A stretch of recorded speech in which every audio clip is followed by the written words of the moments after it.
সাল 1942। মাত্র 13 বছর বয়সী এক কিশোর তার বাবার কাছ থেকে 17 টাকা নিয়ে গ্রাম ছেড়ে পাড়ি জমা এক অজানা গন্তব্যে। কে জানতো একদিন সেই ছেলেটি গড়ে তুলবে বিলিয়ন ডলারের এক বিজনেস সাম্রাজ্য। আর এই গল্পটি হলো বাংলাদেশের নাম্বার 1 কোম্পানি আকিজ গ্রুপের প্রতিষ্ঠাতা শেখ আকিজ উদ্দিনের। আর তিনি 1929 সালে খুলনায় এক দরিদ্র পরিবারে জন্মগ্রহণ করেন। আর দারিদ্রতার কারণে তিনি স্কুলে নিয়মিত পড়াশোনা করতে পারেননি এবং পরিবারের আর্থিক সংকট কাটাতে তিনি তার বাবার ক্ষুদ্র ব্যবসায় সাহায্য করতে বাধ্য হন। আর ছোটবেলা থেকে তার বড় কিছু করার এক অদম্য ইচ্ছে ছিল। আর এই ইচ্ছা শক্তি থেকে মাত্র 13 বছর সে তার বাবার কাছ থেকে মাত্র 17 টাকা নিয়ে বাড়ি ছেড়ে পাড়ি জমায় কলকাতায়। আর কলকাতায় হাওড়া স্টেশনে তিনি সর্বপ্রথম লেবু বিক্রি করা শুরু করেন, যেখান থেকে তিনি প্রতিদিন 30 পয়সা মুনাফা অর্জন করতেন। এই সময় তিনি ট্রেনের প্ল্যাটফর্মে রাত কাটাতেন এবং ক্ষুধা নিবারণের জন্য ছাতু খেয়ে দিন কাটাতেন।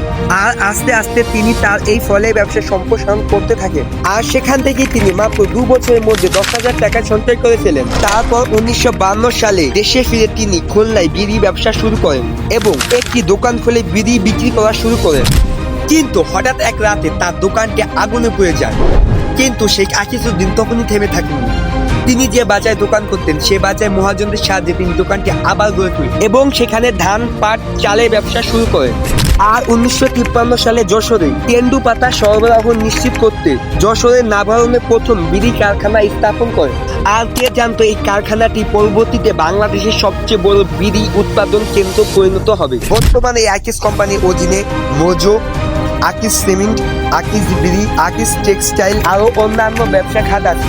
আর শেখ আকিজ উদ্দিনের এই সংগ্রামী জীবনী তাকে বাংলাদেশের অন্যতম শীর্ষ শিল্পপতি হিসেবে গড়ে তুলতে সাহায্য করে। তার সাফল্যের মূল মন্ত্র ছিল কঠোর শ্রম, সততা ও সঠিক ব্যবসায়িক সিদ্ধান্ত। আর হ্যাঁ, আপনাদের কাছে এই ভিডিওটি কেমন লাগলো তা অবশ্যই কমেন্ট করে জানান।